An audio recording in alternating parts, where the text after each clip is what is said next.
Good morning and welcome back to Planet Doug, the 360 version. I'm at Mesoth's Sunday morning market, as you can probably see. It's about 8:30 in the morning, a little bit busy. And because of software limitations, I have to shoot this video in a special way.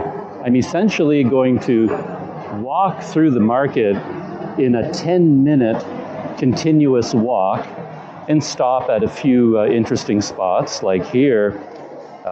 This market is well known for men selling curios and historical bits of jewelry and things like that. A lot of, I forget the name of them, these Buddhist amulets that you can wear around your neck and do different things with. And I've seen old coins and all kinds of things like that here.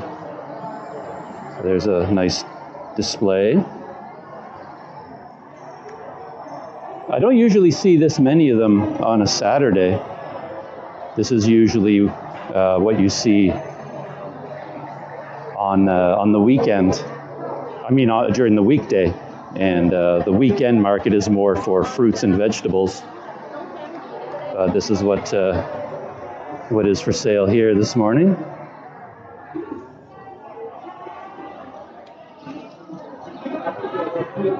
So I'm just going to walk through the rest of the market, you know, the fruit and vegetable, the produce side of things, and see what is going on. And I'll stop from time to time and hold the camera steady so that I can look around. And then as you watch the video, you can look around as well. Bananas here. As I mentioned in another video, my first market videos I shot like this, I had a feeling like I held the camera too high in the air, sort of at eye level, and it was too far away from the things that were on the table for sale. So now I'm experimenting with holding the camera more right above the tables where the items are on display.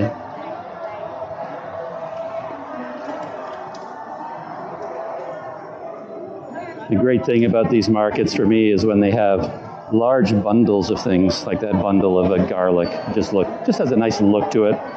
If I were taking pictures, I would take a picture of that, and all these chilies in a bag.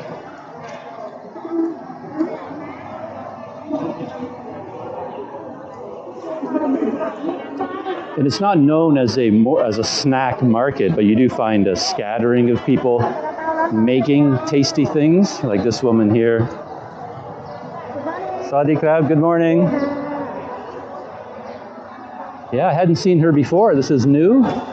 She even has a nice sign here telling you what everything is and how much they cost. Looks like she's making a kind of waffle for 10 baht. And then she has some kind of like dumplings or something in there. Yeah, there they are, close up. Oh yeah, all kinds of them. They look good. And I know there's a woman over here who brings live fish. And I was thinking this might be visually interesting to get close to all the fish.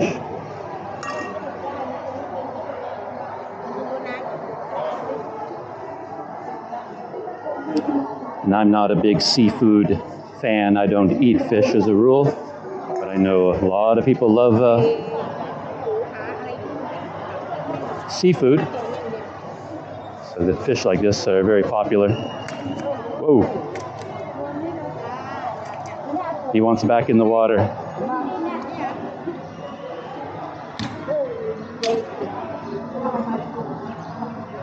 Oh, we're still getting fresh mangoes.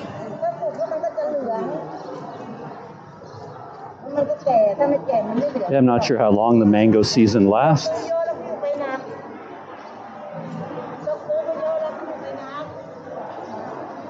One interesting thing about this 360 camera that just occurred to me in the last couple of days is when I'm holding the camera like this and kind of putting it above the produce, I think to most people around me, it looks like I'm filming, you know, the cauliflower and the tomatoes and these squashes here. But because it's a 360 camera, of course, I'm filming everything, myself and the people. But my idea that people aren't aware that it's a 360 camera and that they think I'm filming just the produce kind of gives me more, makes me more comfortable using the camera in public like this, because it's not the same as, you know, pointing a camera right at a person. It's kind of, you feel reluctant to do that.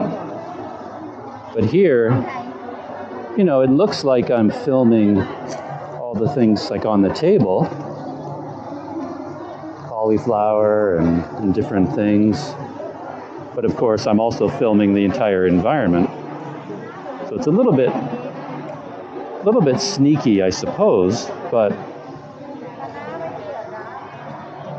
yeah, it just occurred to me that that's kind of a side effect or a side advantage of a 360 camera for someone who is shy or not willing or doesn't have a lot of experience.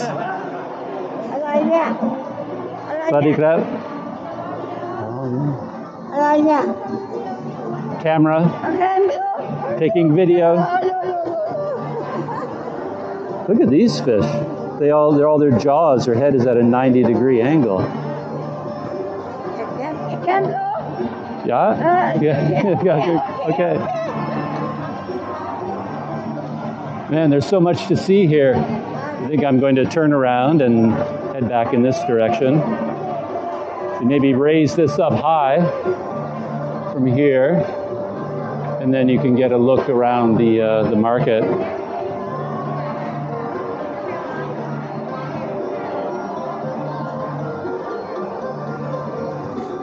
Unfortunately, there's music playing, which means the video will probably get flagged for copyright, but there's really nothing I can do about that. It's amazing how sensitive YouTube's computers are when it comes to music copyright. The tiniest melody that the camera picks up that you can barely hear with the human ear, just a few seconds of it anywhere in the video, and the whole video gets claimed by some shady company in Brazil. Happens all the time.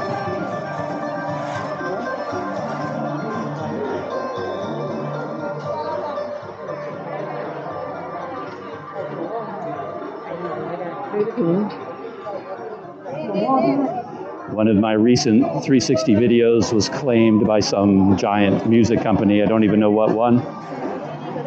And then when I listened to the video myself, I couldn't hear the music. They told me, they gave me a time code and said from this point in the video to this point, we detected a melody that belongs to this company. So I listened to the video, and for a long time, I couldn't even hear the music. It was so far and faint in the background. And then finally, I was like, oh, there it is. That's what they're talking about. A few other things for sale. You know, you can get incense, candles, garlands for temples.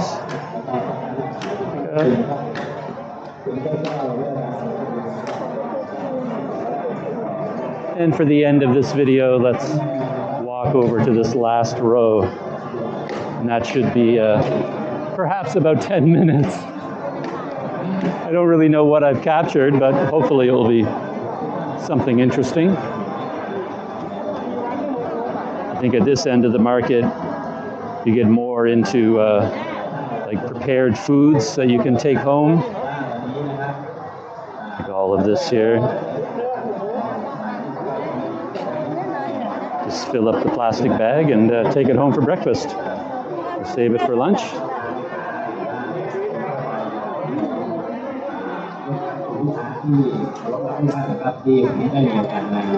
I remember this. When I did one of my 5 snack challenges, I tried some of these. They were really good.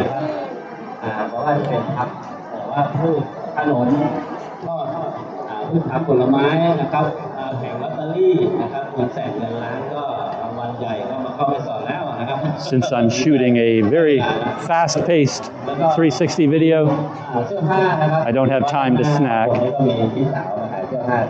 And this is where the music was coming from.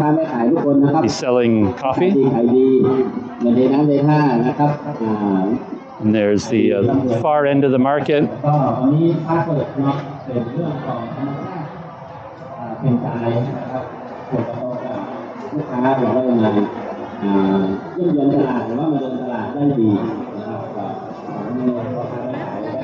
It's interesting, like a table like this looks like it could have come from someone's home garden. You know, like my mother was a real committed gardener, and she could probably produce a range of vegetables in our backyard sort of thing. And she could put together a table like this and just sell vegetables that she grew at home. I'm just saying it's like different from a large commercial farm or something like that.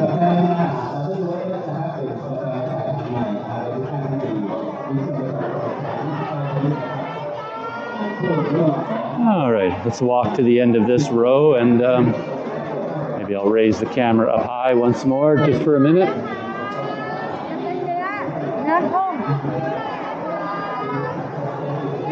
It actually kind of helps to make your way through a crowd. If you're holding the camera in front of you, you have to sort of spear it through the crowd and don't hit anyone. More bees. I saw this at the Friday night market. Might even be the same people. I don't know.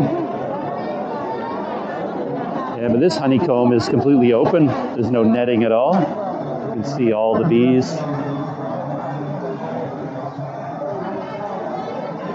And there's the bottles of honey. Maybe 200 baht for a bottle. I'm not sure.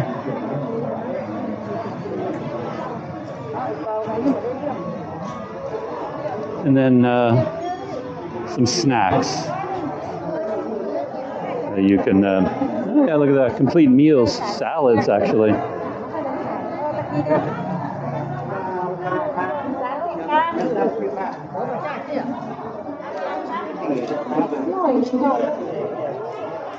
And I think these market sellers have to be very organized and prepared, because there would be a rush of customers in the first 2 hours of the market, and if they're not ready for customers and they can't sell fast enough, they might lose out. They have a very brief window of opportunity for selling everything they've made.